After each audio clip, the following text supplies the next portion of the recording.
नमस्कार दोस्तों, कैसे हो आप सब।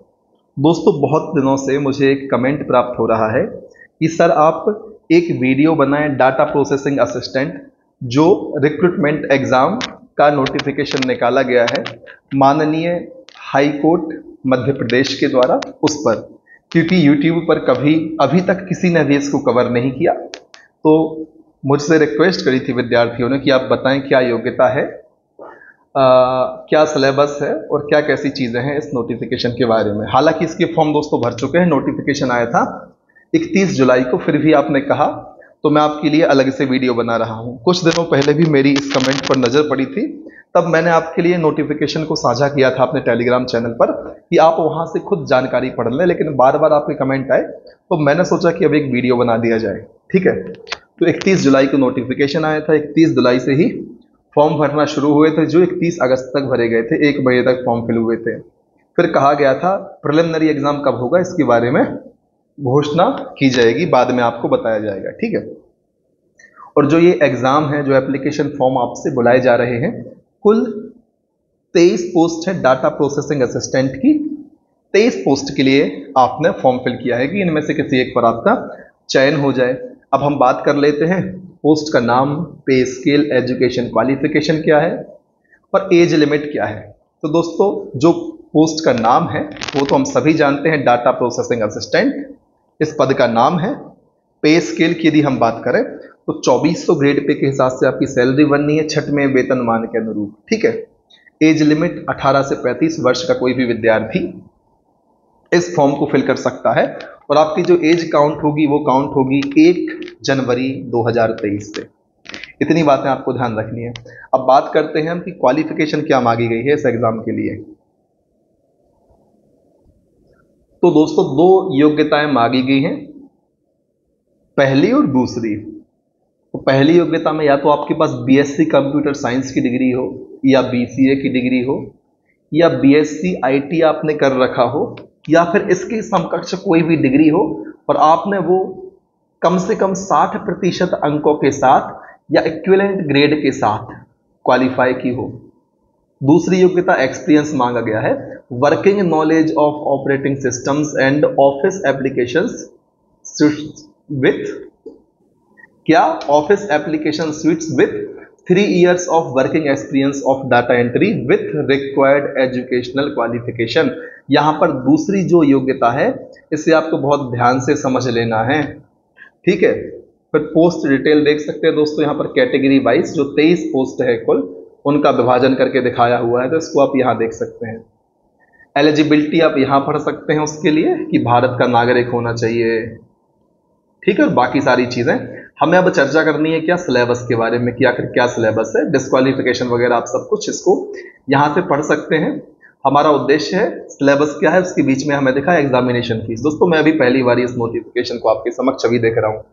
ठीक, तो कुल आपकी फीस जो है 777.02 रुपये लगनी है। यहाँ पर कैटेगराइजेशन कर दिया किस किस चीज के लिए कितनी लगनी है। ये तो थी अनरिजर्व की फीस, और बाकी जो रिजर्व और पर्सन विथ डिसेबिलिटी बेंचमार्क, इनके लिए 577.02 लगनी है। ठीक है, अब हम बात कर लेते हैं किस चीज की, कि आपका एग्जाम कैसे कैसे होना है। आपका एग्जाम होगा ऑनलाइन प्रीलिम्स या स्क्रीनिंग एग्जाम होगा, फिर प्रैक्टिकल होगा, फिर इंटरव्यू होगा। 3 चरणों का आपका पेपर होने वाला है। ठीक, 3 चरणों का एग्जाम है। सबसे पहले बात करते हैं जो आपका ऑनलाइन प्रिलिमिनरी एग्जाम होना है या जो स्क्रीनिंग टेस्ट होना है उसकी। किस पोस्ट के लिए, हम सभी जानते हैं डाटा प्रोसेसिंग असिस्टेंट के लिए 100 मार्क्स का आपका एग्जाम होगा। और दोस्तों, आपको ध्यान रखना है यहाँ पर किन किन टॉपिक्स से आपसे प्रश्न पूछे जाएंगे। तो यहाँ पर मेरे हिसाब से कुल कितने 11 टॉपिक दिए हुए हैं, इनसे आपके 100 नंबर के प्रश्न बनेंगे। कंप्यूटर नेटवर्क इंफॉर्मेशन सिक्योरिटी, क्या क्या, computer network and information security, programming methodology and data structures, computer system architecture, object oriented programming, database management system DBMS, operating system concepts, computer organisation and architecture, object oriented concepts, design and analysis of algorithm, data communication and computer network, operating system, internet of things और application. इनसे आपके कुल 100 number के प्रश्न बनने हैं, इतना आपको ध्यान रखना है, ठीक है। तो यहां पर बाकी चीजें ऑब्जेक्शंस और फाइनलाइजेशन ऑफ मॉडल आंसर के बारे में आप खुद पढ़ सकते हैं। फिर प्रीलिम्स का रिजल्ट आना है आपका। यदि हम बात करें मिनिमम क्वालिफाइंग मार्क्स, तो जनरल ओबीसी के लिए कम से कम 60% आपको सिक्योर करने ही होंगे, नहीं तो मेरिट में टॉप में होने के बाद भी आप डिस्क्वालीफाई हो जाएंगे। क्यों? क्योंकि मिनिमम पासिंग मार्क्स है 60% रखे गए जनरल ओबीसी के लिए, एससी एसटी के लिए 55%। ठीक। इसके बाद क्या कहा, after preliminary examination candidate shall be invited for practical examination and interview. Ratio क्या होगा दोस्तों? 1:3, मतलब जितनी पोस्ट हैं उनके 3 गुने अभ्यर्थी बुला जाएंगे, किसके लिए? प्रैक्टिकल और इंटरव्यू के लिए। ठीक, इतना आपको ध्यान रख लेना है। फिर बारी आएगी प्रैक्टिकल एग्जामिनेशन की। सबसे पहले आपको देखना है यहाँ पर application and documents for practical examination, जिनके बारे में यहाँ वर्णन किया है, अपने खुद से पढ़ें। डेट, जगह और टाइम क्या होगा प्रैक्टिकल एग्जामिनेशन का, तो जबलपुर मध्य प्रदेश, ये सारी चीजें आपको यहाँ इन्फॉर्म की जाएंगी। प्रैक्टिकल का सिलेबस क्या होगा, जो सिलेबस आपका प्रिलिमिनरी एग्जाम में था उसका ही प्रैक्टिकल होगा 30 नंबर का। और फिर ध्यान रखें इंटरव्यू भी 30 नंबर का होगा। कुल 3 चरण थे, जो प्रिलिमिनरी एग्जाम था वो 100 नंबर का था, प्रैक्टिकल आपका 30 नंबर का है और इंटरव्यू आपका 30 नंबर का होगा। लेकिन ध्यान क्या रखना है, प्रिलिमिनरी एग्जाम स्क्रीनिंग टेस्ट है, छटनी करने के लिए है। इसमें कुल कितने अभ्यर्थी चुने जाएंगे? कुल पोस्ट के 3 गुने अभ्यर्थी चुने जाएंगे प्रैक्टिकल और इंटरव्यू के लिए, मतलब कुल 69 अभ्यर्थियों का चयन होगा प्रीलिम्स में, ये बात तो फिक्स है। फिर फाइनल रिजल्ट बनेगा और वेटिंग लिस्ट बनेगी।